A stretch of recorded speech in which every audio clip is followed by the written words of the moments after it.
তুমি কি ভদির প্রভু নাকি কানে তোলা দিয়ে থাকো?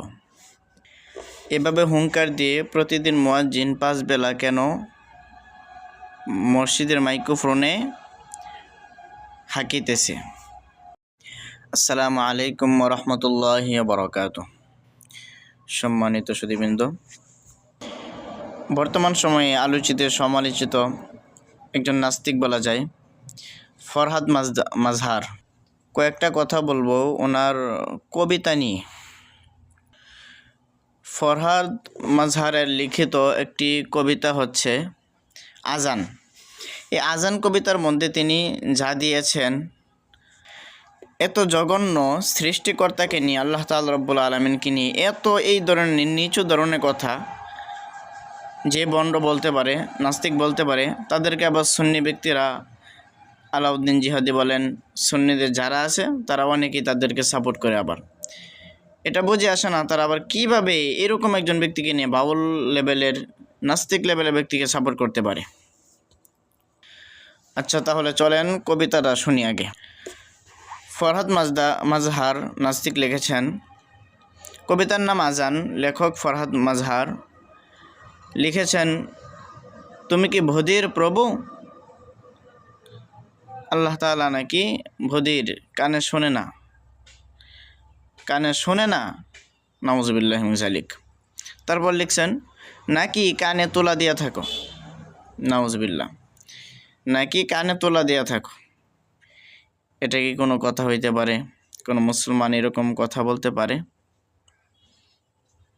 আচ্ছা, তারপর এভাবে হুঙ্কার দিয়া 5 বার মাইক্রোফোনে কেন মুয়াজ্জিন হাঁকিতেছে? অর্থাৎ মুয়াজ্জিন 5 বার আজান দেয়, এটা তার পছন্দ না। এভাবে বলতে হবে কেন? 5 বার আজান দিবে কেন? বিভিন্ন ধরনের বলতে পারেন, এটা যত নিচু থেকে আসা যায় ওই রকম কিছু হইতে পারে আল্লাহ তাআলা।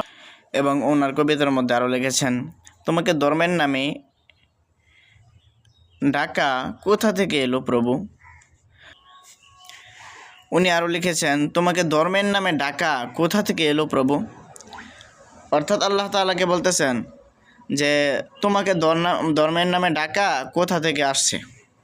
আল্লাহ তাআলাকে প্রশ্ন করতেছে। আল্লাহ তাআলা রব্বুল আলামিন পৃথিবীর শুরুলগ্ন থেকে এ পর্যন্ত নবী রাসূল পাঠাইছেন, নিয়ম নীতি মানুষদেরকে জানাইছেন যে এইভাবে চলতে হবে, এইভাবে ইসলাম প্রচার করতে হবে, এইভাবে দিন প্রচার করতে হবে, এইভাবে আল্লাহ তাআলা যেইভাবে শিখিয়েছেন নবী রাসূলটা ওইভাবেই চেষ্টা করেছেন, ওইভাবেই গিয়েছেন। তে আল্লাহ তাআলা যেইভাবে শিখিয়ে দিয়েছেন, যেইভাবে ডাকার কথা শিখিয়ে দিয়েছেন, মানুষ উম্মতগণ ওইভাবেই ডাকে।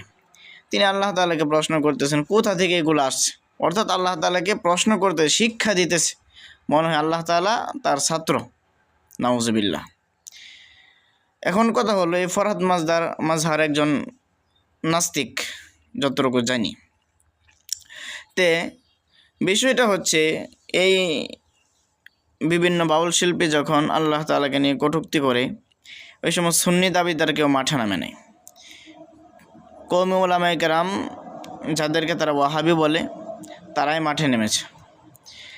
এই বাউল শিল্পী আবুল সরকার, ফরহাদ মাজহার এত জঘন্য কবিতা বা কথাগুলা বলেছে। সুন্নিদের আলাউদ্দিন জিহাদি বলেন, বিভিন্ন যারা বড় বড় শায়েখ আছে, তাদের ওই রকম কোনো বক্তব্য নাই। কয়েকজন যাও বক্তব্য এরকম কিছু দিয়েছেন, তাদের কথার মধ্যে তার পক্ষ টানা আছে। হয়তো এটা মনে করেন রুচিপূর্ণ না, এরকম কিছু কথা বলেছেন, কিন্তু কথার মধ্যে বোঝা যায় ঠেলাত পইরা একটা বলা আছে না, ওই রকম কিছু। মূল কথা, এই বাউল ধর্মের নামে, বাউল শিল্পীর নামে যারা আছে বাংলাদেশে, তাদের কারণে বাংলাদেশের মানুষ বা ধর্মীয় মানুষগুলা ইসলাম থেকে অনেক দূরে সরে যাচ্ছে। তাই দেশ থেকে যত তাড়াতাড়ি দ্রুতভাবে বাউল যারা আছে তাদেরকে ইসলামের দিকে, তারা যখন ইসলামের দিকে আসবে, অর্থাৎ এটা যত দ্রুত বন্ধ হবে, আশা করা যায় মানুষগুলা ধর্মীয় দিকে অত বেশি ধাবিত হবে। আল্লাহ তাআলা আমাদেরকে বুঝদান করুক, আমিন।